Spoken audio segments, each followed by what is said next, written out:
হালকা বাতাস আইতেছে, তারপরে আমি কইতেছি কি আপা কি আর আওয়াজ হইতেছে, হি কইতেছে তো কি আর আওয়াজ হইতেছে, আমি কই হালকা মেঘের বৃষ্টি নি পড়তেছে। তারপরে কয়েক মিনিট পরে একটু চুপটা বুঝছি পড়তে, তারপরে তো দেখি আগুন দাও দাও করে জ্বলতেছে। তারপরে তো আমার বুইনে বাইরে হয়েছে, হ্যাঁ দৌড় তুলেছে না, আমার বুইনের রেখাটা ফারাই দিছে, আমার বুইনের সুইচ গিয়ার দিয়ে আমার তুলেছেন, পরে তো আমার বুইনের আর চাইলেছি আমারও মেরে তুলেছে। আমি আজকে এই ঘরটার মধ্যে আমি ঘুমাইছিলাম।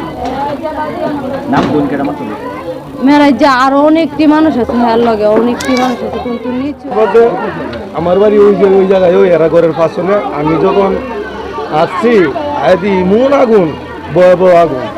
পরে না আয়াদি আমি আগুনটা করতে নিয়েছে প্রায় অনুমান 2টা-2:30 বাজে। পরে আইলাম করতেছে আগুন তো এরা এই বড় বড়টা তাকে লাগবে। লাগার পরে আমরা পানি টানি দিলাম, নিবে না। মানে এমন আগুন, মানে অনেক বড় আগুন। আমার জীবনে আমি বাস্তবে এমন আগুন দেখছি না, মোবাইলও দেখছি। আমার বোনে মামলা দিছে, আমরা বাড়ির মানুষের 5 জনের নামে মামলা দিছে। আমরা এর বাড়ি কোনো গেছি না, পুলিশ আইতাছে যাইতাছে, এইটাও এমনি কোনো যাওয়া যায় নাই। সবাই খালি কয় এই ফিলে আছে, এই ফিলের মানুষও আছে, কিছু নাই জানি এমন কোনো কথা না। এর বড় ভাই মনে অর্ডার দিছে পরে দা এমন কোনো কিছু মানুষের হাত আছে না, হাত থাকলে অত বড় কাম করতে পারে না। পেট্রোল তো আগুনটা লাগাই দিছে, পেট্রোল করে ই মাথাতে লাগাইছে, করে ই মাথা পর্যন্ত করে ঝুলে গেছে, করে গাছের আগ পর্যন্ত ঝুলে গেছে গা। কুয়ার মধ্যে কিছু নাই, আপনারা বাস্তবে দেখে যাইতেছেন।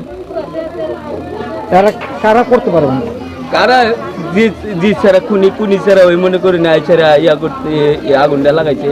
আমার একটা নাতি রাত্রে বমি করতেছে, এই নাতিরা বমি করাতে মনে করি আমরা এই পরিবারটা বাচ্চা আছে। পারিবারিক বিরোধ ছিল স্বামী স্ত্রীর মধ্যে।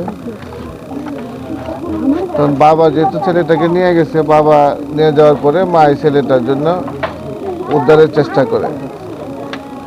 আমাদের সাথে থানায় একটা অভিযোগ দেয় যে তার ছেলেটাকে পাওয়ার জন্য। আমরা ওইখানে পুলিশ পাঠাই, পুলিশ পাঠানোর পরে পুলিশ আইসে ওদেরকে বাড়িতে পায় নাই।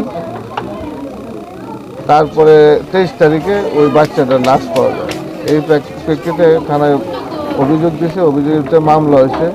ঘটনার পর থেকে তারা পলাতক। আমরা সর্বাত্মক চেষ্টা করতেছি যারা এই ঘটনার সাথে জড়িত তাদেরকে গ্রেপ্তারের জন্য। আশা করি যে আমরা খুব শীঘ্রই তাদেরকে আইনের আওতায় নিয়ে আসতে পারব। গত রাত 3টার দিকে আমরা সংবাদ পাই যে যারা এই ঘটনার বাদী, ভিকটিমের মা, তার বাড়িতে একটা ঘরে আগুনের সংবাদ পাই। আমরা পুলিশ ফোর্স এখানে আসে, ফায়ার সার্ভিস আসে। এখানে আমি এখন আসলাম, আমিও সরেজমিনে দেখলাম যে হ্যাঁ 2টা ঘরে টিনের ঘর,